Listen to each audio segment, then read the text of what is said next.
Le séisme fait-il peser une menace sérieuse sur la sécurité nucléaire du Japon, l'un des pays qui compte le plus grand nombre de réacteurs au monde? Nous avons posé la question à Jean-Mathieu Rambach de l'Institut de radioprotection et de sûreté nucléaire en France.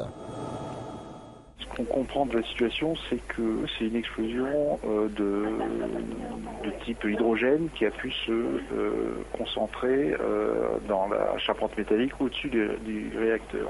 L'enceinte de confinement est intacte. Donc ça, c'est une grosse différence par rapport à Tchernobyl.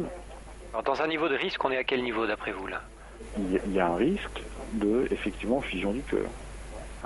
Donc là, on est dans une phase de refroidissement d'un cœur qui a très peu de réactions nucléaires. Alors que Tchernobyl, l'explosion a eu lieu avec le cœur en pleine puissance. Et est-ce qu'on est quand même aujourd'hui face à un accident très grave à l'échelle mondiale? On est en face d'un accident majeur, du même ordre, en tout cas potentiellement que Tchernobyl. Bon, il y a des éléments inquiétants, c'est-à-dire production d'hydrogène. Et par contre, l'élément plutôt positif, c'est qu'apparemment, l'enceinte de confinement est toujours fonctionnelle. On a eu donc cette explosion sur un des réacteurs, mais il y en a un autre qui a un problème au niveau de son système de refroidissement également. Alors, il y en a un autre, effectivement, et là, on a peu d'informations. On essaye d'en avoir, mais on a peu d'informations. Il n'y a pas de communication des autorités japonaises?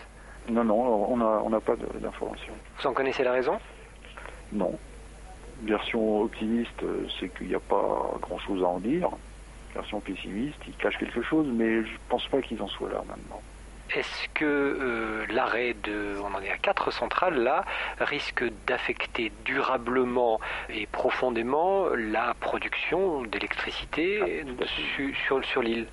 Oui, bien sûr. Je pense que sur quelques années, ça va être difficile pour eux. Oui.